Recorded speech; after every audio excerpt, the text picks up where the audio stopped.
आत्मा के लिए एक खिड़की, अनवेलिंग द थर्ड आई। तीसरा नेत्र एक रहस्यमय विचार है।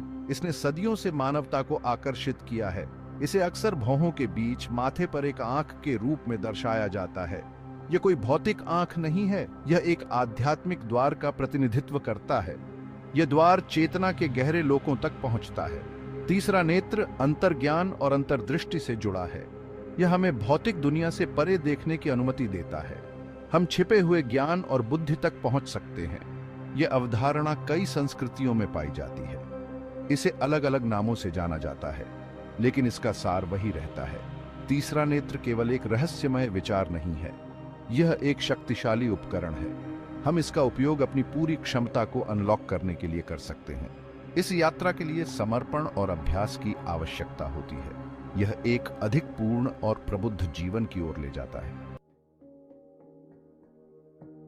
प्राचीन ज्ञान, अध्यात्म और धर्म में तीसरा नेत्र। तीसरे नेत्र की अवधारणा प्राचीन है।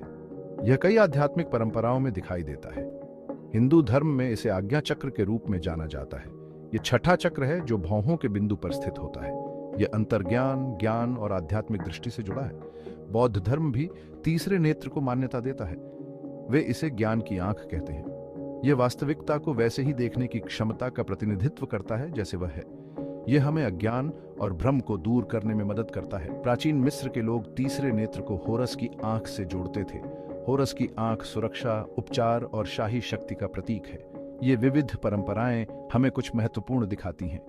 तीसरा नेत्र एक सार्वभौमिक अवधारणा है। यह सांस्कृतिक सीमाओं को पार करता है। यह एक गहरी मानवीय लालसा की बात करता है। हम अपने से बड़े किसी चीज से जुड़ने की लालसा रखते हैं। अंतर्ज्ञान का विज्ञान, पीनियल ग्रंथि और तीसरा नेत्र।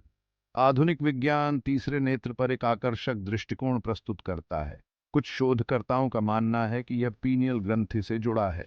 यह छोटी पाइनकोन के आकार की ग्रंथि मस्तिष्क के भीतर गहराई में स्थित होती है। पीनियल ग्रंथि मेलाटोनिन का उत्पादन करती है। मेलाटोनिन नींद जागने के चक्र को नियंत्रित करता है।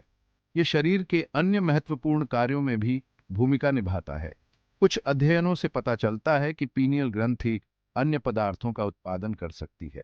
इन पदार्थों के मनोसक्रिय प्रभाव हो सकते हैं। जबकि शोध जारी है, पीनियल ग्रंथि और तीसरे नेत्र के बीच संबंध पेचीदा है। यह आध्यात्मिक अनुभवों के लिए एक जैविक आधार का सुझाव देता है। यह हमारे भौतिक और आध्यात्मिक स्वयं के अंतर संबंध पर प्रकाश डालता है। भाग 4, आंतरिक दृष्टि का जागरण, सक्रियण के लिए व्यावहारिक कदम। तीसरे नेत्र को जागृत करना एक क्रमिक प्रक्रिया है। इसके लिए धैर्य और समर्पण की आवश्यकता होती है। ध्यान तीसरे नेत्र को सक्रिय करने के सबसे प्रभावशाली तरीकों में से एक है। एक शांत जगह खोजें, अपनी आंखें बंद करें, अपनी भौहों के बीच के बिंदु पर अपना ध्यान केंद्रित करें। इस बिंदु से एक तेज रोशनी चमकते हुए कल्पना करें। नियमित रूप से इसका अभ्यास करें। आप सूक्ष्म बदलाव देखना शुरू कर देंगे। आप बढ़े हुए अंतर्ज्ञान का अनुभव कर सकते हैं। आपके सपने अधिक ज्वलंत हो सकते हैं। आहार भी एक भूमिका निभाता है। एंटीऑक्सीडेंट से भरपूर खाद्य पदार्थों का सेवन करें। ये पीनियल ग्रंथि को कैल्सिफिकेशन से बचाते हैं। अपने आहार में गहरे रंग के पत्तेदार साग, जामुन और मेवे शामिल करें। प्रोसेस्ड फूड, चीनी और अत्यधिक कैफीन से बचें। भाग 5, उच्च चेतना को अपनाना, लाभ और सावधानियां। तीसरे नेत्र को जागृत करने से कई लाभ मिलते हैं। आप बढ़े हुए अंतर्ज्ञान और अंतर्दृष्टि का अनुभव कर सकते हैं। आप अपने आप को और अपने आसपास की दुनिया से अधिक जुड़ा हुआ महसूस कर सकते हैं। रचनात्मकता अधिक आसानी से प्रवाहित हो सकती है। आपको अधिक शांति और खुशी मिल सकती है। हालांकि सावधानी से आगे बढ़ना महत्वपूर्ण है। तीसरा नेत्र खोलना तीव्र हो सकता है। यह भारी अनुभवों की ओर ले जा सकता है। धीरे धीरे शुरू करें। अपने आप के साथ धैर्य रखें। यदि आवश्यक हो तो अनुभवी चिकित्सकों से मार्गदर्शन लें। भाग 6, निष्कर्ष, आंतरिक ज्ञान की आपकी यात्रा। तीसरा नेत्र एक शक्तिशाली प्रतीक है। यह उच्च चेतना के लिए हमारी क्षमता का प्रतिनिधित्व करता है।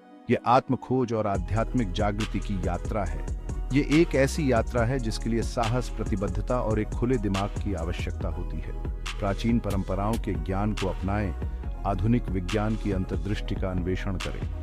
सबसे महत्वपूर्ण बात, अपने खुद के आंतरिक मार्गदर्शन को सुनें। जैसे ही आप इस यात्रा को शुरू करते हैं, याद रखें कि तीसरे नेत्र की असली शक्ति आपके भीतर है।